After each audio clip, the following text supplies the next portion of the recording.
Welcome to the Diffuse Podcast with host Philip Grindell, CEO and founder of Diffuse, a global threat and intelligence consultancy that blends psychology and intelligence to mitigate threats and risks to prominent people and brands. So welcome back to the Diffuse Podcast. Today is part 2 of my conversation with Andrew Sanderson. Andrew's a good friend. He's been a lawyer, which doesn't mean to say he can't be a good friend. Been a lawyer for 20 years now, or over 20 years. Works as a lawyer based in the City of London, advising large national and multinational clients on complex, high-value issues. He's always adopted a commercial approach when dealing with both clients and opponents, and possessing extensive legal, risk and business experience. He's a solicitor advocate with rights of audience in the high courts, both criminal and civil. And if you're not sure what that means, make sure you listen to the first podcast, part 1 of this podcast, because Andrew goes into some detail explaining all about that. He's recently joined his new firm, which is Kinsley Napley. So welcome back, Andrew. We're gonna get. So last time we talked about difference about the law and where your interest in the law came from, and issues around NDAs and costs and all sorts of things like that. I think this time what we're going to do is get into the more nuts and bolts of an area that I know you focus on, which is and an area that is a very growing business in itself, an industry in itself, which is reputational management. And we see lots of organizations who call themselves reputational management organizations, and they have different ways of attempting to manage people's reputations. What does reputational management mean to you from a legal perspective? So we often spend a lot of time with clients not actually looking at the legal side of it. It is a client might come to us and they've been involved in a particular incident, and that could be anything from, say, a health and safety incident, a data breach. They've had an investigation by a regulator. There is a whole host. And yes, there's the legal process behind that. So there's the investigation. There's, potentially some sort of regulatory action or prosecution or litigation that comes out of that. And that's one side of it. But aligned to that, clients, often the biggest cost and biggest impact for a client is on reputation management. Most businesses spend a huge amount of time and, a lot of the time, a huge amount of money building a reputation or a brand, and that's how they make their money. And those brands and those reputations, they protect. They protect them through, IP, registering IP. They protect it through making sure that the values of the company reflect that brand and that reputation. And when something happens that could impact on that reputation, then they are very keen to protect it. And there are, as you mentioned, there are firms out there who would say we're reputational management experts, and they may have a background in terms of PR, in terms of communications, in terms of marketing. They use a whole host of skills, and some of them are very, very good, and some of them we work with. But what we do is we sit down with clients in those situations and we look at what's gone wrong, what do they need to be doing to minimise any impact on them, and there are things around the law that we can do to help with that. There are strategies we can put in place with PR teams and comms teams and sort of other associated organisations who can look at various parts of the business and sort of suggest things that we do. And we sort of tend to work as a team approach on those. But it's at the heart of it is very much managing what the client's doing, what we need to do to make sure that they are being looked after, and that the focus is on the right areas. So we mentioned in the last podcast about sort of settling matters or dealing with matters. It may be that sort of people from the outside will go, well, if you're settling it, then surely you're guilty. And it's not always about that. It's about, sort of bringing an end to something, bringing some clarity, and then getting the business or the individual to move on. So for us, we deal with reputation management for corporates. We deal with it for individuals, for high net worth individuals, for people who are in the public eye, and their reputation and their brand, as it were, is key because it's them. And if there's something attacking them, then that can be the end of their careers or their business. So we spend a lot of time sort of managing those processes, and it's got sometimes there is a legal element to it. Sometimes it's more about bringing in the expertise and working with us and working with the client to manage that. So before we move on to the kind of nuts and bolts, can we just talk about two terms which I think people will be aware of but may not know what they mean and what the difference is? So those terms for me are defamation and libel. Yeah. Yes. Yeah. So defamation. I mean, there's a piece of legislation in place, Defamation Act, which has been in place for quite a while, and sort of I think it's 2003 off the top of my head, and that sort of dealt with a lot of archaic legislation that have been around for hundreds of years. And defamation is effectively where somebody says or writes something that defames an individual or an organisation. Basically, to put it into everyday speak, they make something up and they publish it, or they say it and they keep saying it. So they're basically telling lies about, like I say, an individual. Defamation then breaks down into libel and slander, which people don't realise. So libel, you've written something down, you've published something, and slander is effectively you're saying it. Right. So that's the sort of differentiation in a very sort of high level way of explaining it. Effectively, what you're doing is you want that individual, that corporate, to stop saying those things about you or your business. So, we will have clients who will come to us and say, look, I think I've been libeled or slandered.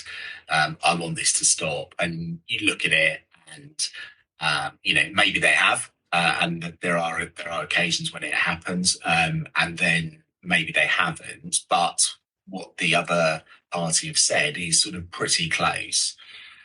Now, if people often get, if an organisation or another individual says something that you don't like, people get very upset because it's personal, and the sort of default position is everyone wants to sue for defamation or libel or slander, and then you've got to sit them down and explain the difference and explain the process, and also explain how costly it is, because it is an incredibly expensive process. It is well out of the reach of most people. It is eye-wateringly expensive to bring a defamation claim. It is ridiculous. We've seen it recently. In terms of, if you look at sort of Prince Harry, who was recently successful against, I think it was the Sun newspaper, who had sort of published and also received some information that related to him. And, his resources were such that he was able to continue with that case against the Sun and his parent company. Vast majority of people don't have those resources. And also, if we look at corporates that we act for who may feel that they've been, that there is a potential defamation claim here, a lot of the time they won't necessarily start an action, primarily because once you start an action, it then generates publicity, and then you're generating more publicity around a particular issue. So although they might be that's what they want to do. It might be that we're saying to them, that's not really what you want to do, because you don't want the publicity around this issue. Yeah. So, for example, if you have a corporate that's involved in, environmental issues, and you have campaign groups that are bringing up issues in relation to that particular organisation, and some of those claims may not be true, you wouldn't necessarily be advising to bring a claim, because it is highlighting the issue. So for us, a lot of the time around that subject, it is explaining how costly it is, and also, more importantly, that you may not get to where you think you're going to get to, because you are going to be increasing the publicity around that point. So there are other things that we tend to do, which are slightly different, which allow us to manage that whole reputation process and help the client get from where they want to get from where they are to where they want to get to. That's really interesting. So, okay, so when we're talking about the three separate groups, then, in terms of private clients or individuals, corporates, and then the kind of public inquiry piece, which I know you do some work in, what are the kind of key differences between how you manage reputations in those three different environments? Starting with the corporate, it's usually around the corporate ID and the brand. So that's their most important point. Usually there's not an individual involved that's sort of front and center, as it were. So it's explaining to the corporate, what do we need to do to manage, to protect that brand, really. And that could be anything from, making sure what we're saying is correct, dealing with the sort of press who may pick up on a story on a particular product. If there's a product recall, for example, sort of managing that process. If the corporate's been involved in a fatality incident, for example, sort of managing the press around that and managing that process, and engaging with the regulators and being seen as a good organisation. Which there is often a lot of negative publicity where there is a corporate involved in a particular incident. I think what people forget is, at the top of that business, there are human beings running it, and they have the same sort of feelings as everyone else. And if something bad happens, they do realise this. They're not faceless. It does have an impact. So they want to help the vast majority of the time. So, but with the corporate, it's about managing that big picture, that brand. High net worth individuals, or sort of individuals in the public eye, can be difficult. Because by their very nature, a lot of the time they're in the public eye. Some of them court publicity and enjoy that. But when that publicity perhaps isn't quite what they expected, they then want that dealt with. We work with other agencies and other organisations, as I mentioned earlier, whether that's PR or whatever it happens to be, to sort of help with that process.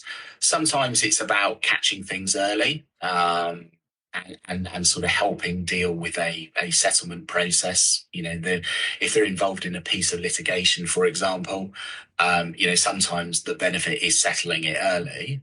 That's fine. That's the nature of the process, and sort of reducing the amount of traction in terms of press around that. The public inquiry side, which sort of at Kingsley Napley we do a huge amount of. We have a tier one team that deals with public inquiry work. They're very, very well regarded in that sector. That's a different process. Public inquiry is, as it says, a public inquiry. They're usually looking at fairly sensitive issues. There are often different law firms and different agencies that are involved, and at the heart of it is the group or the individual, the families that have been affected by whatever the particular event is being looked at by the public inquiry. So the important thing is having those individuals or families at the heart of that process, which most public inquiries do. You know, they spend a lot of time speaking to the families. Could it be better? I'm fairly sure families and individuals say yes, it could, and you know that's a learning process. But with that, you've always got an eye on, you know, what is it they're looking for? What are we trying to do? You know, where are we trying to get to? And managing the comms around that as well. And you have specialist teams that will do the comms, because, you know, sometimes the details of inquiries get lost, and you know the important bits get lost. So that's important, but they're very different. You've got different pushes and pulls. You know, going back to the individuals, you know, the high net worths or the people in the public eye. You know, they've got very specific pushes and pulls in terms of what works for them, what they don't mind seeing, what they don't want to see. The corporate's the same. So it's that balancing act. You have to adapt accordingly. You know, you have to be aware of what they need, what they don't need, and also the type of advice you give and how you give that. I think that's important. Excuse me. I suppose the next subject that really probably captures everyone's imagination is, how do you manage reputations on the internet? Yeah, it's really difficult. It is, you know, we live in an age where, and we've seen it over the last few weeks with the sort of, you know, Donald Trump coming into the sort of presidency in the US, and sort of a lot of things that have sort of been on social media in terms of that. It's easy for somebody to put something on social media. I don't think necessarily they understand the consequences of that sometimes. I don't think they think that it has an impact. And I think sometimes they forget that there could be some serious actions. You know, we've seen, and I know this has got a lot of publicity in the UK after the riots that came out of the tragic Southport triple murder. You know, there was a lot of things on social media, and people sort of said, you know, or people are being locked up because they've put some words on, you know, X or Twitter or whatever, and they weren't. They were being locked up because what they were saying was inciting violence, and you can't do that, you know. And people talk a lot about free speech, and I think people forget, yes, there's free speech, but there's consequences. If you're making things up or you're inciting people, you just can't do that. Yeah. It's not right. So there's very much this sort of ongoing debate. We have, I think for us, you know, corporates often have quite a sophisticated social media strategy, and they have experts who are able to, you know, sort of look at any threads or anything that's going on and sort of deal with those. Sometimes they'll come to us because they might have a particular organisation that's really attacking them on social media, and it might be that we need to deal with that and sort of send them what we call a cease and desist letter. You know, stop doing this. This is wrong. You know, this is wrong. With individuals, you know, again, it's around about reputation for them, and if there are things going out there which are incorrect, and how do we best deal with those? I think the problem is, and I'm sure you speak to experts around this who work on the sort of technical side of social media, is that sometimes trying to get things taken down, as it were, can actually cause more publicity than letting them drop to the bottom of, you know, Google page 300. And it's a bit of a balancing act. Do we do something to get it taken down, which might generate more publicity, or do we just leave it? And that's sometimes for the clients, you know, what do they want to do? Some of them just want it to go away. There are certain things where they want them dealt with. If there'd been, sort of videos put out there or whatever it happens to be. There's a bit of a trend at the moment that on social media of people sort of going around and auditing businesses where they'll get a drone or a camera and go up to the poor security guard and put the camera in his face and basically try and get a reaction so they get likes or whatever on YouTube. And we've had organisations who've approached us saying we've got these auditors who are coming to us. What can we do? And the vast majority of the advice we would say to them is, if they're going to fly a drone or if they're going to stand there filming the security guard, just let them do it, because 99.9% of the time they're not actually doing anything wrong and there's not much you can do. If you get into a confrontation with them, they're then going to put that onto YouTube and they'll get their 250,000 views and they've done their thing. So just ignore it. There was an excellent one the other day, and we've done some work with police forces and other similar organisations who, for these type of people, they're the people they want to wind up and get a reaction. And there was a great clip the other day of a very professional police officer who I think was in the Met Police, part of SO19, who was being baited for a relatively long period of time and dealt with it perfectly. Absolutely textbook. I couldn't have advised the Met to deal with it in a better way. So we adopt, sort of going back to what I was saying, we adopt different strategies. It's not all about the law sometimes. It's more about the practical effect and practical, look, if you do A, B, and C, it will go away. If you do X, Y, and Z, it's going to increase and you're going to have a bigger problem. So what do you want to do? And some of it's defined by resources, some of it's defined by time, and it's a complex area, but it's very much on a case by case, individual by individual basis. So with what's happening now in the world, with Trump now back in the White House, with Musk taking a even more prominent kind of political role, and Meta appearing to row back from some of their restrictions and be a bit more open to the kind of wild west of social media, do you, I mean, purely from an opinion perspective, do you anticipate that things are going to get worse? I think there is the potential for an increase in keyboard warriors. I think Trump and his politics sort of almost give a